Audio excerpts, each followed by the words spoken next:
3 months after a West Salem woman died from what was believed to be a freak accident, her own husband is now charged with killing her. News 8's Madeline O'Neill now joins us in the newsroom with the latest. Martha and Mike, a homicide charge against 46-year-old Todd Kendhammer has been filed today after an investigation shows he may be lying about how his wife died. Kendhammer and his wife Barbara were allegedly in a car accident in September near the intersection of County Road M and Burgum Cooley Road in the township of Hamilton.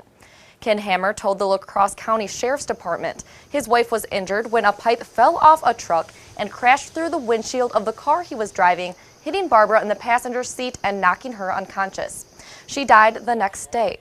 But after further investigation by the La Crosse County Sheriff's Department, authorities say that story doesn't add up, and they charged Todd Kendhammer with first-degree intentional homicide. Well, the complaint indicates that there were a number of things stated by the suspect that needed to be investigated, and I think the complaint lays out how some of those things came to be and why the investigation took a while. According to the complaint, the autopsy shows Barbara's pattern of injuries are inconsistent with her husband's account of the pipe coming through the windshield. An analysis shows no one was seated in the passenger seat when the windshield was damaged, and witnesses' stories don't match up with Kendhammer's. Today was Kendhammer's first court appearance, and bond was set at $250,000, and he'll have his preliminary hearing next Thursday. He could face life in prison. He told the officers that his wife Barbara was killed when that pipe fell off that truck and went through the windshield and struck her. Then something just didn't add up. You know those pesky forensics? Yeah, well, according to the medical examiner's report, Barbara's injuries were not consistent with a single blow from a single pipe from a single flatbed truck. Then came the accident Reconstruction. Yeah, that happened too. And it poked even more holes in Kendhammer's story. And now he is facing charges that he killed her, that it was him. Michael Christian's a primetime justice producer. He's been working this story all day. So here's what I'm so fascinated by. When you start getting those forensics in, it tells a whole other story, Michael. In fact, at one point, he was talking about that she'd been hit in the head and that there was something wrong with her throat. That's what he told the 911 operators. But then the actual physical forensic inconsistencies include the fact that there was no blood on the pipe. There were scratches on the defendant's chest. Let's put up the list of all of these things that didn't match up. Blood of the victim was on the rear passenger tire. There was glass in the Gearshift.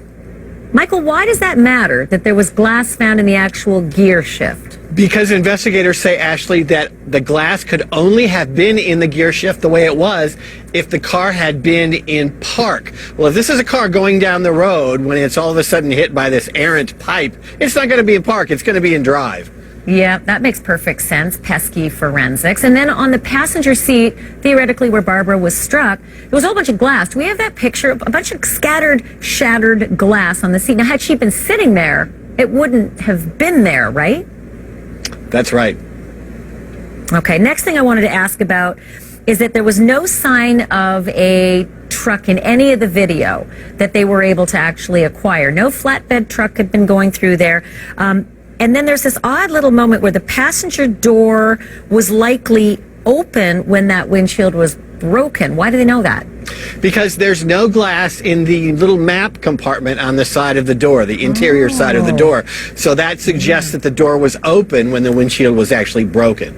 And then this little note about grass found in the trunk. Why would that mean anything to anyone? Well, again, this is a man who says he was driving down the road when this pipe came out of nowhere and smashed through the windshield.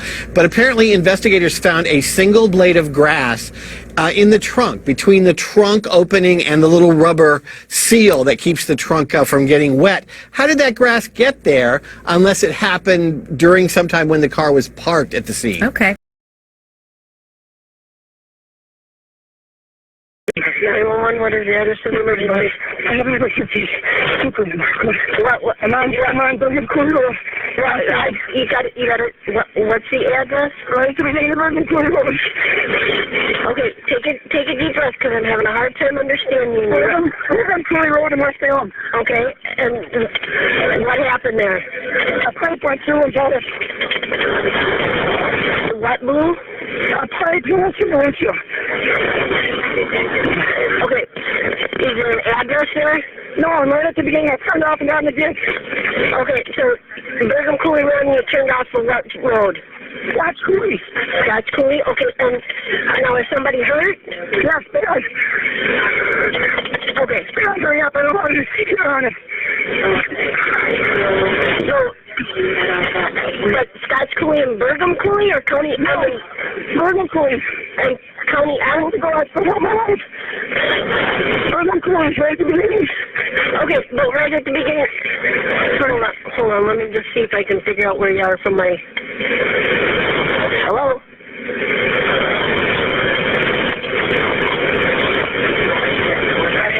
County, I'm in Brigham Cooley. Okay. Hello. Hello. Hi, this is the 911 center. You called me. I've got any help now? Yes. Hang on. I've got police, an ambulance, first responders headed to Brigham Cooley. I need you to tell me what happened. Slow down. Did the car need help? Okay.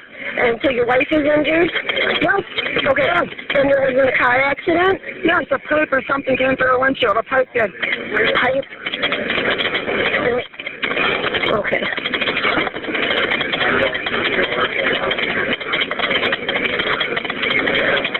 All right. And I'm going to connect you to medical information, sir. What's your first name? Todd. Todd, okay. And they're going to help you help her until somebody gets there, okay? Hurry up. And then you're going to hear a dial tone in the phone ring. Just stay on the phone. Let me talk first when they pick up, okay? Hurry up.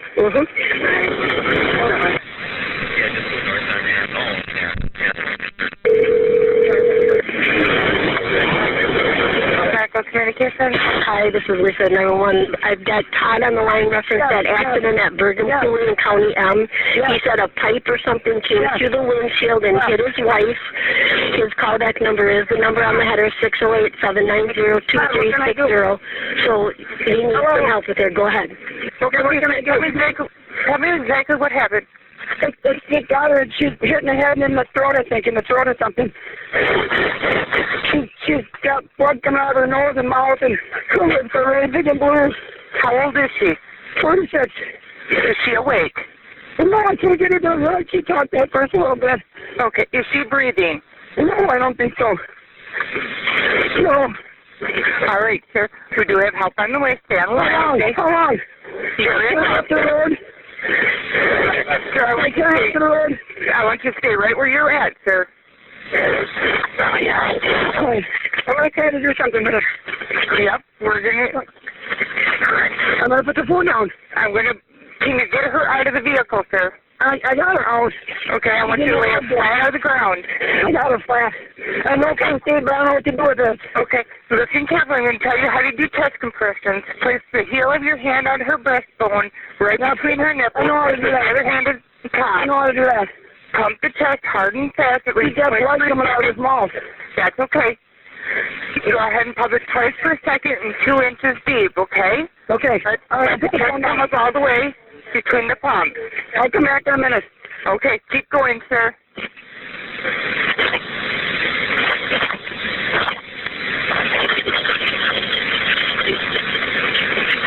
She got blood bubbling out of her mouth, man. That's okay. That's okay. We're going to keep pumping the chest hard and fast, okay? Pass out. You're doing great, sir. You're doing just fine. Keep pumping the chest hard and fast, 2 inches deep.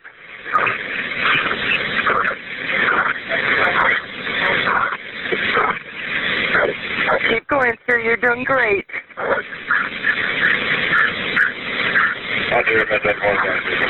How far are they?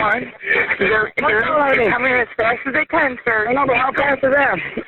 They're coming. I know, but I can't stay here much longer like this. Yes, you can. You're doing a great job. You're doing what you can right now for her. She was breathing out her ear, too. Okay. I hit her hard when she whipped around. Okay. That's okay. We're not hurting her at all right now. Here comes somebody. It's funny. I don't know who you are. Okay. Just keep going.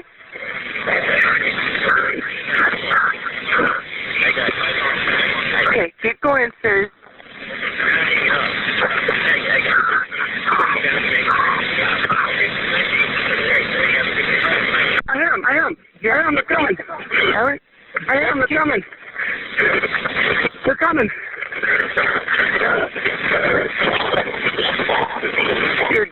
Here, keep going.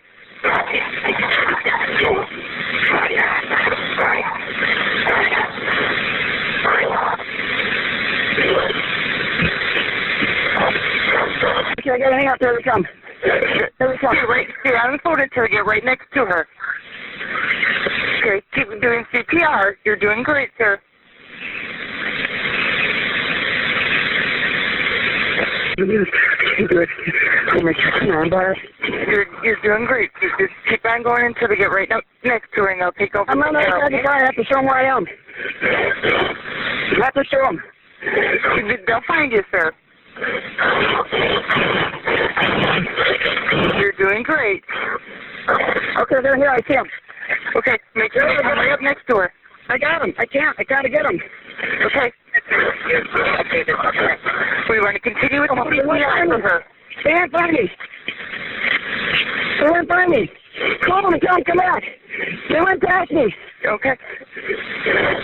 I'm on Bergam Coulee. That's them. Come on. Fucking. Come on.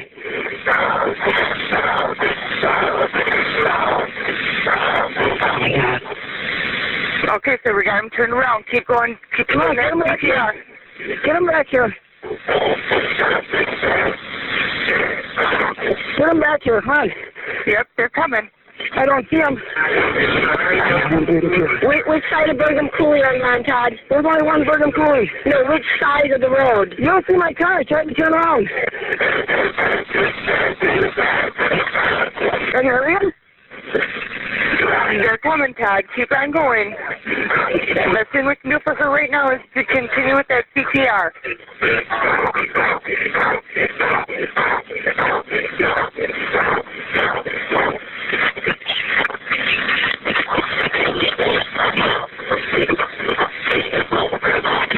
You got her. Here we are. Here we are.